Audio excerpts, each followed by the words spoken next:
వారం తులారాశి వారికి ఎటువంటి శుభ ఫలితాలు ఉండబోతున్నాయి? తులారాశి వారికి 4 గ్రహాలు యోగిస్తున్నాయి.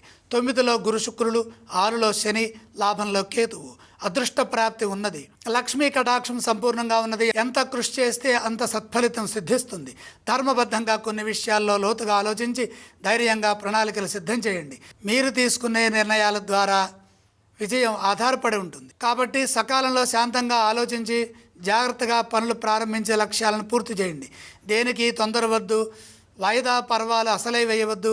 నిదానంగా ఆలోచించండి. బాధ్యతాయుతమైన ప్రవర్తన, సకాలంలో పనిచేయడం విజయానికి సంకేతం. వినయపూర్వకంగా సమాజంలో సమాధానాలు ఇవ్వండి. సహనంతో వ్యవహరించండి. ఏది అనుకుంటారో అదే సిద్ధిస్తుంది. ప్రయత్నాలు విజయవంతమవుతాయి. శుభప్రదమైన భవిష్యత్తు దగ్గరలోనే ఉన్నది. మీ నమ్మకం మిమ్మల్ని గెలిపిస్తుంది. కుటుంబ సభ్యులతో కలిసి పనిచేస్తే మంచి జరుగుతుంది. ఉద్యోగంలో మేలు జరుగుతుంది. వ్యాపారంలో కూడా కలిసి వస్తుంది. ప్రధానంగా వ్యాపారంలో కొత్త ప్రయోగాలు ఏం చేయకుండా ఉన్నదాన్ని జాగ్రత్తగా కాపాడుకుంటూ వ్యాపారంపై చేస్తున్న పనిపై దృష్టి నిలపండి. ఫలితాలు అనుకూలంగా ఉంటాయి. గురుగారు, ఈ రాశి వారు ఏ స్తోత్రాలను పఠించాలి? తులారాశి వారు విష్ణు సహస్రనామాన్ని చదువుకోవటం మంచిది. తులారాశి వారు ఏ ఆలయాలను సందర్శించడం వల్ల శుభ ఫలితాలు ఉండబోతున్నాయి? శ్రీమన్నారాయణమూర్తిని దర్శించండి. గురుగారు, తులారాశి వారు ఏవేవి దానం చేస్తే చక్కటి ఫలితాలుంటాయి? సూర్యప్రీతిగా గోధుమలు దానం చేస్తే సూర్య బలం పెరుగుతుంది.